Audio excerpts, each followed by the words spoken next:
NFL predictions video. And I want to start this video off by saying I still really enjoy this series, but it has been slowly declining over the last couple of weeks, and that makes me a little sad, but I'm still loving this. So, and it's great content. It's a nice early look for me to like look at this slate of games. So I enjoy it, so I'm gonna keep doing it for the time being. But it's really important that you guys drop a like on the video if you are enjoying this type of content, and let me know that I need to keep doing it. So I just want to get that out of the way. Some little bit of behind the scenes talk before we get into tonight's video. But if by chance you're finding me for the first time, welcome. I am CNP. I do ASMR here on ASMR Collect and Play. Most of the time it's gaming related, but sometimes we do some sports here and there, and some stocks here and there, and some just other things, some rambles here and there. So there's plenty of content to go around. And if you're a returning subscriber, do not forget to hit that like button before you sit back, relax, and enjoy tonight's video. Also, you might be able to hear a little bit of wind outside. It is very windy out here in North Carolina. We have a cold front coming through the mountains, so it's going to be a little windy in this video. Maybe that's relaxing for some of you, maybe that's stressful for some others, so apologies there, but it's not really much I can do about it. And lastly, unfortunately, this past week was the first week in like 5 weeks that I have not been able to guess 10 or more games right. Yes, I unfortunately went 8-6 last week, breaking the streak of 10 or more correct picks. So let's try and fix that. To be fair, last week was a crazy week. There was a lot of like very even matchups, and I was very close to picking some upsets. I obviously, some favorites probably lost in like the last seconds of games and stuff. The Rams and Patriots was a really close game. I had the Patriots there. The Bengals and Chargers was a really close game. I had the Bengals there. The Seahawks beat the 49ers on like in the last 30 seconds. I had the 49ers there, so really close on a couple of those losses, but close only counts in hand shoot up. Close only counts in horseshoes and hand grenades. Alright, let's get into today's video. Alright, so starting off, we have the Steelers versus the Browns, and if you had said that this was a matchup last year, I would have been like, oh man, this is going to be a snooze fest. The Steelers, however, this is actually tonight's game, isn't it? I guess this would be the Thursday night game. Cool. I get to watch the Steelers play in prime time. For those that don't know, I have a $5 Steelers Super Bowl champs futures bet back when it was like plus 6,000 or something like that. It's like $5 to win 200. I also have a similar bet on the Commanders money, or the Commanders to win the Super Bowl. That one is very unrealistic. The Steelers, however, they might just do it. Their defense is incredible. Russell Wilson has got them kind of looking like a decent offense. Of course, they didn't look it last week, but I mean, they played the Ravens, and they were able to beat the Ravens without a single touchdown, similar to how they beat the Falcons without a single touchdown. It's pretty incredible what that team can do defensively, and as we all know, defense wins championships. So I expect this to be an easy win for the Steelers. I don't know what the line is on that game, but I'm definitely going to be betting on the Steelers tonight. Moving on, we have the Chiefs and the Panthers, and last week was the first week that I bet against the Chiefs, and look at that. I got it right. The Bills, the Chiefs kind of ran out of luck. They've had a good bit of luck this year, and wasn't enough. They have been dealing with a little bit of injuries here and there. I will give them that, but the Bills just looked like the better team last week, and they took the win pretty convincingly. I'd say it was close, but I'd say it was never really out of reach for the Bills. They play the Panthers, and we all know. I mean, the Panthers are. I feel they don't have what it takes to keep up with the Chiefs. What are you gonna do? You know. So I'm gonna go Chiefs here. I feel like probably everyone in America would say the same. Even Panthers fans are probably like, yeah, take the Chiefs. They have looked a little better as of late. I will say that they have looked a little bit better as of late. And I think Adam Thielen might be back this week. Fingers crossed, because I have him on my fantasy team. I need him this week because I have a lot of people on bye. But yeah, I just give me the Chiefs. Next up, we have the Vikings and the Bears. And man, that wind is crazy. Vikings and the Bears. I've got to go with the Vikings here, right? Although the Bears did kind of surprise me last week. They should have beat the Packers. They really should have beat the Packers. It came down to another blocked field goal. That was actually the second straight week that I've gotten a pick right due to a blocked field goal. Of course, it was the Chiefs the week before, but the Vikings, man, they're kind of fizzling out. They're kind of giving me a little bit of. Well, actually, they're not really fizzling out that bad. They're 8-2, but I feel like their aura isn't the same as it was a month ago. I feel like they feel more beatable over the last couple games. I could be wrong. That being said, the Bears could very well come out and win this game, and then I'd say, yeah, see, if this was a month ago, I'd be all over the Vikings. But now I'm there's a couple question marks. Of course, there's a lot of question marks with the Bears, so that's why I'm resorting to the Vikings here. But Caleb Williams, what did he do last week? He didn't do better than Jordan Love, so I can't really see. Jordan Love had 13 completions for 261 yards and a touchdown. That's insane.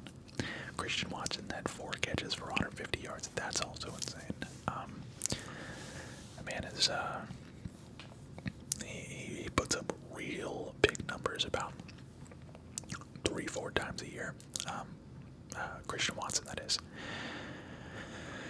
Anyways, why are we talking about the Packers? I was supposed to be talking about the Bears, but yeah, give me the Vikings in this game.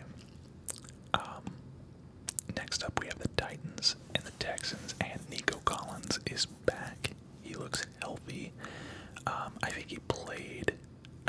He may have been pulled out of last week's game. I can't remember, but the Titans, they need help. They need help bad. I think they're currently projected to be like a top 5 draft pick, so they're gonna get one of those. If I had to guess, they would take receiver in this draft, unless they're ready to move on from Will Levis. They could. Obviously, there's a couple of quarterbacks in the conversation that could go. Cam Ward, Shedeur Sanders. I think Quinn Ewers is coming out. Should be coming out. I don't see him being like a top 5 draft pick, but you never know. A lot of times with draft picks, I don't expect people to go. Like, I would have never in a million years said J.J. McCarthy would be a top 10 or top 15 draft pick or whatever he was. Same with Bo Nix. I would have never said he was a first round draft pick, but such is life. I mean, when you need a quarterback that good or that bad, then you take him when you can. You take that quarterback in the first round. And there was a lot of talent. I will say there was a lot of talent in the quarterback. Rookie quarterbacks. Yeah, just the Titans overall are just not in a good spot this year, and they're definitely not in a good Patriots about to win this game, I would say. Give me CJ Stroud. Texans are 7-4 now, so they have a 4-1 home record. Yeah, give me the Texans. Next we have Cowboys and Commanders, and oh boy, the Commanders might put up 40 on the Cowboys. This is going to be a solid game, a solid performance, I would say, from the Commanders. They're going to look good. Jaden Daniels could run for 100 plus yards. The Cowboys defense is just not good, especially their run defense, and with, you know, how much Jaden Daniels likes to run, I would expect there to be you know, a lot of design runs for him, but also like Brian Robinson could also, you know, you could say he could also go for 100 yards. He's a monster. He really is. So yeah, Commanders easily here. Cooper Rush. It's just not looking like there's that magic of last year or 2 years ago. Whenever Cooper Rush, like, I think it was 2 years ago, where he had to start for like 9 games or whatever. And I think they went undefeated with Cooper Rush. Just not the same this year. I don't know if it's because people know what to expect or what, but or maybe just like the status of the team. Like they're already they're 3-7. They have not won a home game. That's embarrassing. That's tough. Jerry Jones really does need to like sell that team. I don't know who the heck would buy it, because it's the most expensive team in the NFL. Like somebody with a lot of money is gonna have to buy that. Like a lot of money. But yeah, give me the Commanders there. This next matchup is kind of interesting. Broncos and Raiders, and hats off to the Broncos. Like they just absolutely destroyed the Falcons last week, and I should have seen that coming. I kind of did see that coming. You know, Sean Payton. I can't remember what I said about it in last week's video. I kind of wanted to take the Broncos, but of course I'm not gonna. You know, I'm not gonna go against the Falcons. I'm just not gonna do it. My fan brain won't let me do it. Bo Nix, man, I was probably one of Bo Nix's biggest critics about 3-4 years ago when he was at Auburn. He was just awful. He was just simply awful. But at some point, something had to have clicked, because he looks great. He does, and I will admit when I'm wrong, and I was wrong about Bo Nix. So maybe it's just a system thing. Maybe Auburn just really needs to clean house, and that actually sounds more likely now that, you know, hindsight 2020. Give me the Broncos in this matchup. The Raiders just also do not have much going for them. They're also 2-8. They're probably going to get a quarterback in the draft, if I had to guess, because they have no quarterback at the moment. You know, they've got Gardner Minshew and that McConnell, something. I couldn't even tell you. I couldn't even tell you the guy's name. But yeah, the Broncos, they just seem to be kind of building some momentum here. And yeah, they actually, I mean, they're 6-5. They could very well make the playoffs. So. You have two very different teams here. The Broncos, if they are going to make the playoffs, they need to like make a statement out of this game and win pretty convincingly. Of course, I say that as if they didn't just absolutely dog walk the Falcons last week. So, you know, stack another statement. Okay, stack another statement. Next up, we have the 49ers and the Packers. Oh boy, this is an interesting game here. Brock Purdy versus Jordan Love. Josh Jacobs versus Christian McCaffrey. Back in Toyotathon. Mr. Toyotathon himself, Jordan Love. If you don't know about Toyotathon, Jordan Love, he's a monster. And quite frankly, I think the Packers are just a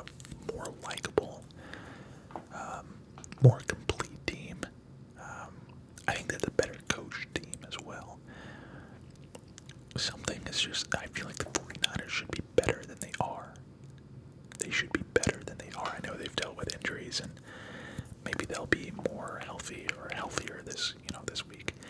Another thing that I should start doing before I do these videos is like looking at the injury report, because I know nothing about who's out and who's not. I know like Jair Alexander has been dealing with injury for the Packers, and of course Christian McCaffrey, who dealt with injuries for a long time, and Jordan Mason, and somebody could have like 3 offensive linemen out and I wouldn't even know. So give me the Packers in this game. So, next up we have Seahawks and Cardinals, and man, I feel like these teams are very similar. I feel like they have inconsistent offenses, subpar defenses. I could be wrong, but that's the vibe I get from both of these teams. Inconsistent offenses and subpar defenses. Because they're at home, give me the Seahawks, even though, wow, they're 2-4 at home, which is very unlikely for the Seahawks. The 12th man, the Seahawks have a rockin' crowd usually. This one, see, this could be the game that they're like, we gotta get the win. So, for the fans, they're gonna do it. It's gonna be a fan service right here. So, give me the Seahawks in that game. Lions, Colts, Lions. Moving on. No, I'm kidding. But I mean, honestly, that's the Lions put up 52 points against the Jaguars, and I think the Colts are better than the Jaguars, but they're not. They're not that much better than the Jaguars. Let's see here. They're 5-6. Okay, so let me pump the brakes there. And they just beat the Jets, which should mean more than it does. But yeah, I expect the Lions to win this game pretty handedly. They pretty much roll everybody that doesn't have an offense that can keep up with their offense, and the Colts do not have an offense that can keep up with their offense. Their offense, I feel like, is so good that it helps their defense, because their defense is barely on the field. It's the Lions are clearly the favorite to win the Super Bowl. They're just putting up way too many points to not be the favorite. And they are what? They are 9-1. I think their one loss was to the Vikings, which is odd. I think if they played again, I think the Lions' one loss was to the Vikings. I could be wrong. I'm not even going to say anything else about it. But next up, we have the Dolphins and the Pats. And the Dolphins, since Tua's been back, I don't think they've lost. And they need to keep that going if they have any hope at playoffs. The Patriots, you guys know, I picked the Patriots last week to beat the Rams. They almost did. It was a very competitive game. But they couldn't get it done. However, Drake May, looking great. Definitely the guy moving forward. They could very well win this game. The Dolphins have to win this game. They have to win this game if they're going to be in the playoffs. This is not a game that you can afford to lose.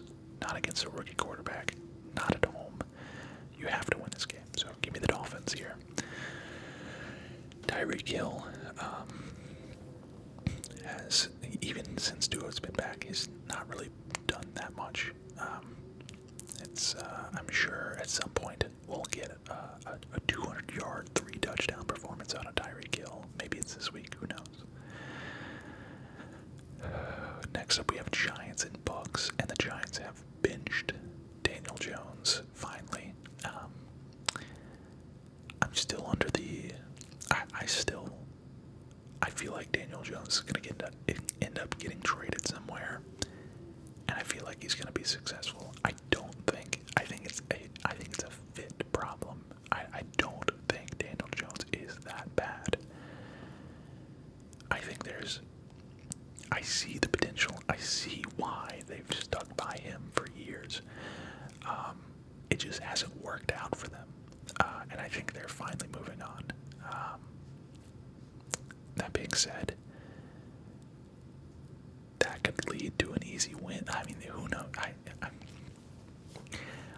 Usually when teams go through like either a coaching change or a quarterback change, like look at what happened with like the Browns last year when they started Joe Flacco, or the Colts this year when they started Joe Flacco, or trying to think of other scenarios. I just I kind of want to take the Giants here at home. I'm gonna do it. I'm gonna take the Giants over the Bucks. I'm gonna do it. Screw it. Next up, we have Eagles and Rams. These are, man, the Rams really need a win here. The Eagles are rolling, though. Eagles are 8-2. They're looking to really get some revenge on last year's like meltdown. Give me the Eagles here. I think they're just, again, I think they're more consistent this year. I've seen a lot of inconsistencies with the Rams. Wow, one of the Eagles' 2 losses was to the Falcons. That's crazy. I feel like they've done a really good job keeping that offensive line like elite. They lost obviously Jason Kelsey, and to be honest, I haven't. Maybe it's just from not paying attention, but I feel like they still are by far and away the best offensive line in football. Still can't stop the tush push, which is, Jason Kelsey was the center, and arguably the most important part of the tush push, I would say, would be the center, and they're still doing it with no problem. So, I don't know how you're supposed to stop that on a 3rd and 1, a 4th and 1, a 3rd and short, 4th and short on the goal line. Like, you just don't stop that.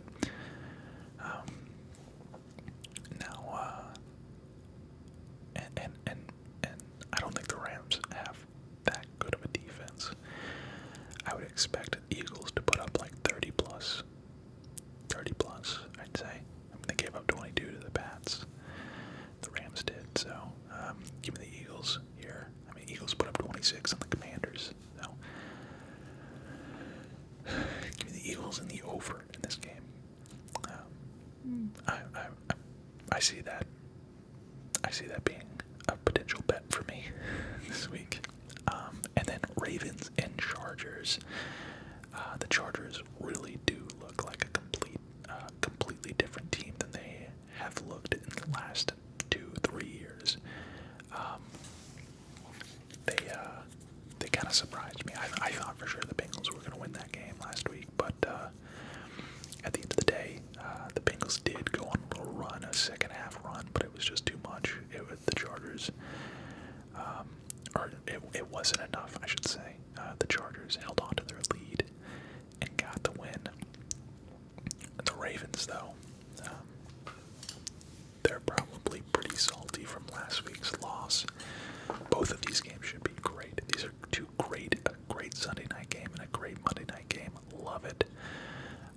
Thursday night game, Steelers-Browns. I do like watching the Steelers, so I'm excited about that. But more importantly, the Sunday night and the Monday night games both look incredible. Give me the Ravens, though. It seems to be a bounce back. I like taking really good teams after a loss because very rarely are they going to lose back-to-back games, But there you have it, folks.